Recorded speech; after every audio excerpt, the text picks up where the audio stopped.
पिछली कक्षाओं में हमने देखा था स्वर वर्ण और उसके भेद। ठीक है, आज हम लोग देखेंगे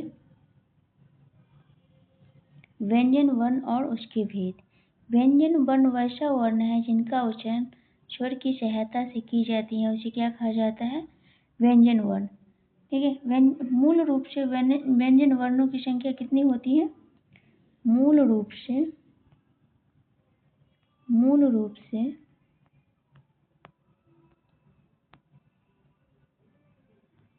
व्यंजन वर्णों की संख्या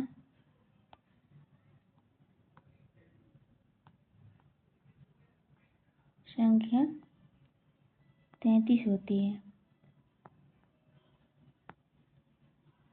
लेकिन परंपरागत रूप से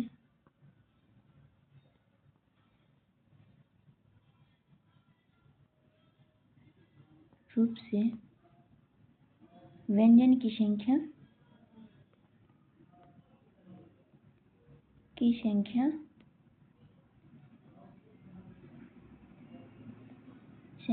40 होती है। कितनी होती है? 40 होती है। 25 स्पर्श व्यंजन,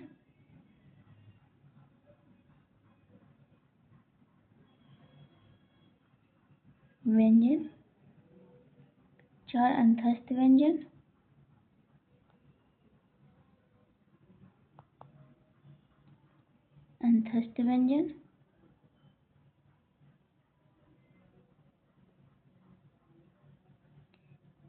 चार ऊष्म व्यंजन,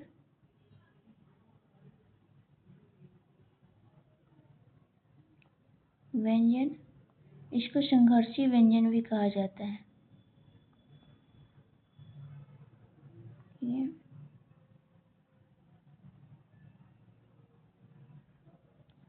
और 4 संयुक्त व्यंजन,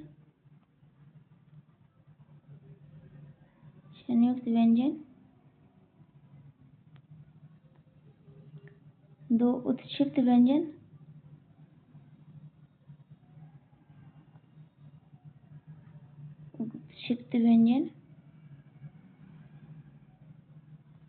और 1 विशिष्ट व्यंजन।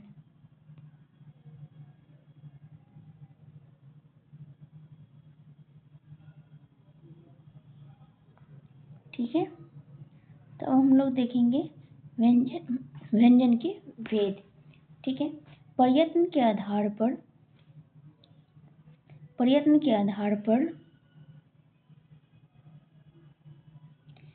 व्यंजन के 2 भेद होते हैं। एक अभ्यंतर प्रयत्न, दूसरा बाह्य प्रयत्न। अभ्यंतर प्रयत्न का मतलब है ध्वनि उत्पन्न होने से पहले वाग इंद्रिय की क्रिया को क्या कहा जाता है?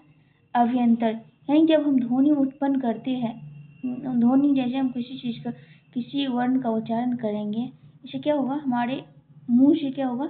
ध्वनि उत्पन्न होगा। ध्वनि उत्पन्न होने से पहले हमारी जो ज्ञानेंद्रियां हैं वो क्रिया करने लगती हैं, उसको क्या कहते हैं? अभ्यंतर प्रयत्न। अब बाह्य प्रयत्न क्या होता है? ध्वनि उत्पन्न होने के अंत की क्रिया को क्या कहा जाता है? बाह्य प्रयत्न। जब हम ध्वनि उत्पन्न करते हैं उसके सबसे अंत की जो क्रिया होती है उसको क्या कहते हैं? बाह्य प्रयत्न। ठीक है, अभ्यंतर प्रयत्न के आधार पर उस व्यंजन वर्ण के 3 प्रकार होते हैं। एक स्पर्श व्यंजन, दूसरा अंतस्थ व्यंजन, तीसरा ऊष्म व्यंजन।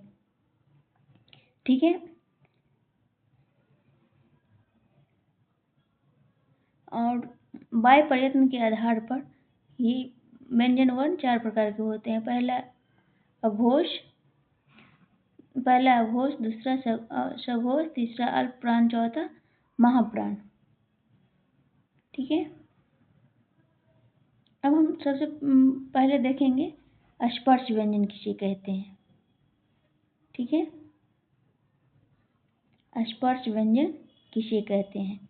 वैसा व्यंजन जिसका उच्चारण करते समय जीभ विशेष स्थान का मतलब जीभ क्या, जब वैसा व्यंजन है जिसका उच्चारण करते समय हमारा जो जीभ है वो किसको स्पर्श करे, कंठ, तालु, मुर्दा, दंत और ओष्ठ को स्पर्श करती है, उसको क्या कहा जाता है, स्पर्श व्यंजन। ये स्पर्श व्यंजन की संख्या कितनी होती है, 25 होती है। इसके 5 वर्ग होते हैं, प्रत्येक वर्ग में 5 वर्ण होते हैं। प्रत्येक वर्ग में कितने वर्ण होती है, 5 वर्ण होते हैं। ठीक है, पहला वर्ग क्या है, क वर्ग, दूसरा च वर्ग, तीसरा ट वर्ग, चौथा त वर्ग, पांचवा प वर्ग। ये जो क वर्ग है, पहला जो वर्ग है क वर्ग है। ठीक है, क ख ग घ अंग, इसमें कितने वर्ण हैं, 1 2 3 4 और 5। पहला वर्ण क्या है, क वर्ग का पहला वर्ण क्या है, क, दूसरा वर्ण ख, तीसरा वर्ण ग, चौथा वर्ण घ, पांचवा वर्ण अंग।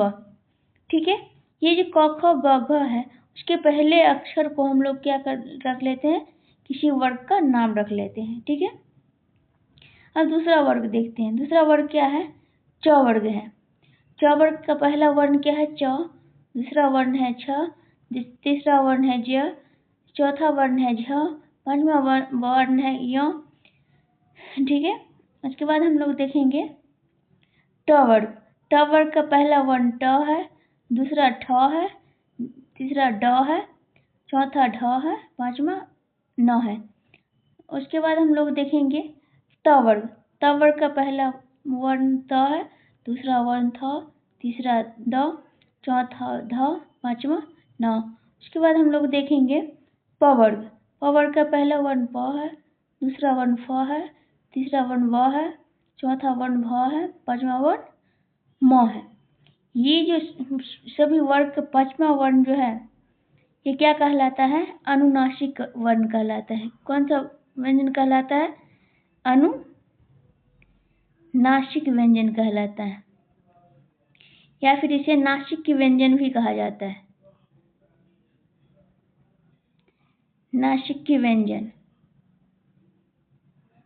ठीक है, या फिर इसको पंचमाक्षर भी कहा जाता है। प्रत्येक वर्ग के 5वें अक्षर को क्या कहा जाता है, अनुनासिक व्यंजन या नासिक व्यंजन या पंचमाक्षर।